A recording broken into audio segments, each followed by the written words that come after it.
ችግር የሁሉ ነው። ታች ግን ይብሳል። 2000 ብር 1000 ብር እየበሉ ቤተሰብ የሚያስተዳድሩ ሰዎች ስላሉ በስመ የደሞዝ ክፍያ ሃይራርኪያል በሆነ የሚከፈለው መንገድ ከሄድን ታቹ ስለሚጎዳ ከኛ ከሚኒስትሮቹ ወይም ከፍተኛ ከተከፋይ ከሆነ ይቀንስና ታች እናስፋዋል።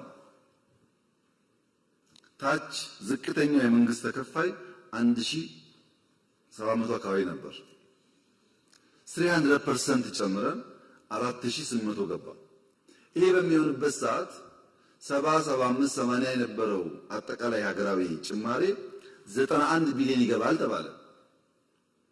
ፐርሰንቴጁ ስላደገ ይሁን ይግባ።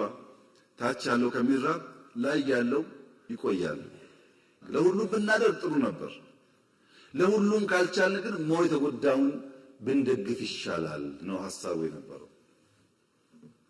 ይሄን የሚጠላ መምህር ያለ አይመስለኝም። ይሄ ተከፋይ ነው። የማይከፈላቸው ደግሞ አሉ።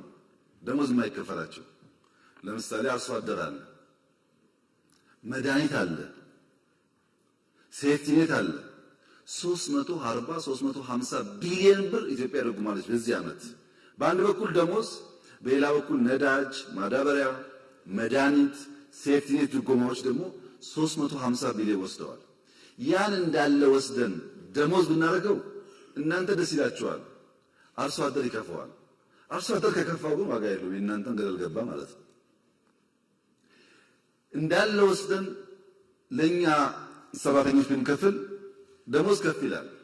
ግን በታክሲ ምክንያት የሚሰቃዩ ሰዎች አሉ። ነዳጅ ካልደጎሙ መንቀሳቀስ የማይችሉ ሰዎች አሉ። ምን አለ ታዲያ 91 ቢሊዮን ለኛ ሰራተኞች 300 ደግሞ ለመላው ኢትዮጵያ። እዛ ውስጥ እነሱ ይጠቀማሉ። የሕክምና መድኃኒት ሰብሲዳይዝ ሲደረግ ለእናንተም ለኔም ጭምር ነው የሚደረገው።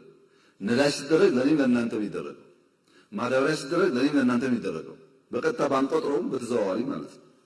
ጥያቄያችሁ ግን አንደኛ ሌጂቲሜት ነው። ሁለተኛ ደግሞ ብዙዎቻችሁ የምታነሱት ለፖለቲካ ለቅንጦት ሳይሆን የሰርቫይቫል ጉዳይ አድርጋችሁ ነው። አጣጥመን ለመሄድ ማክሲመም እንሰራለን። ደሞዛውን ብንጨምር ለምሳሌ ለመምህራን ስፔሻል ግን 30-40% ብንጨምር አሁን ከሚያገኘው ብለን ብንጨምር ችግሩ ይፈታል ወይ? አይፈታም። የእናንተ ችግር በደሞዝ ጭማሪ ብቻ የሚመለስ ጉዳይ አይደለም። ችግር የሁሉ ነው። ታች ግን ይብሳል።